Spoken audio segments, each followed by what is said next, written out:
Welcome to another episode of Coffee with April. This time, or this week more specifically, we've been visiting our partner farm in Costa Rica. It's farmer Alejo Castro, and the farm's name is Volcan Azul. What we've been doing is just basically traveling around to his farms.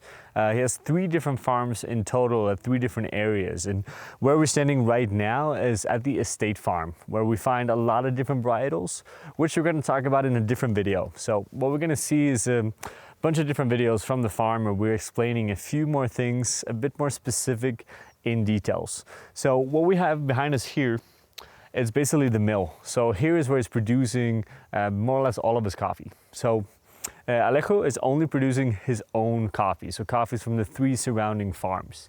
And he pushes around 2,500 bags of roughly 4 to 6 kilo per season, which is a really small production, especially for having a setup like this. So there's a few really interesting things with it that we're going to walk you through. So where we're standing right now is basically one of his patios. He has several of those.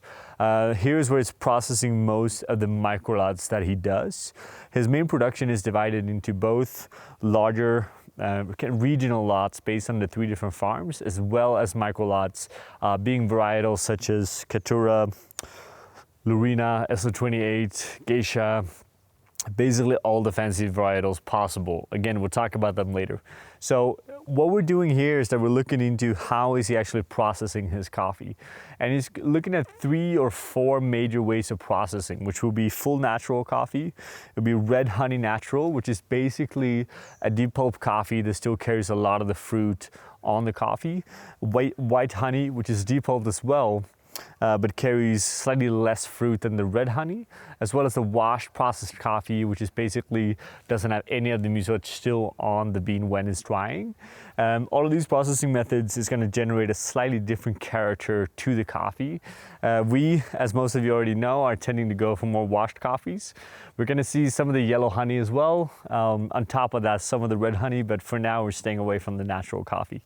One of the interesting things, and it's hard to see that here, but he's using a depulper machine, which is really efficient, using a minimum amount of water. The water is actually only used to transport the coffee through the system. After the coffee is depulped, it's basically coming out here right behind me, and then they go out on the patios and they're dried. Now, the drying time is a bit different depending on what kind of microlot it is, depending on coffee, depending on size, right? All of them are tagged with these little markers so they can follow the lots around, and they keep a very close eye on each lot throughout the process. So one of the very cool things with this mill is that when I buy the coffee, I can track completely what happened from the day it was picked until the different processing stages, when it was dehulled and so on, right? Which is a really cool thing to be able to see and to be able to do. So after the coffee is dried here, that can take any between 9 to 15 days, again, depending on coffee, depending on process method as well. Natural processed coffees tends to be dried for much longer than the red honey, yellow honey, or the washed coffees. What's kind of unique with Alejo's mill, and something I actually didn't know before I got here, was that he's actually finishing off the drying in a classic mechanical dryer, which we see behind us here as well. We're going to see if we can get some photos of that later on. And it's a very interesting process because, again, the majority of the drying is done here on the patios or on the raised beds around me. And then just to finish off, and as he pitches, get a bit more uniformity in the drying, he actually does that on very low temperatures, being around 45 degrees Celsius, in the mechanical dryers that are behind us inside of the mill as well. And it's really funny because one of the questions I wanted to ask Alejo when coming to the farm for the first time was, how can your coffee be aging so well? Because we've been working with this coffee for 2 years now, and we see very clearly that in comparison to other origins, his coffee is still performing very well, even 1 year after harvest, which is very unique for Central America, or really any coffee in general. So it's kind of curious to see if that's a part of why this is, and we're doing a bit of experimenting this season now to understand this better as well.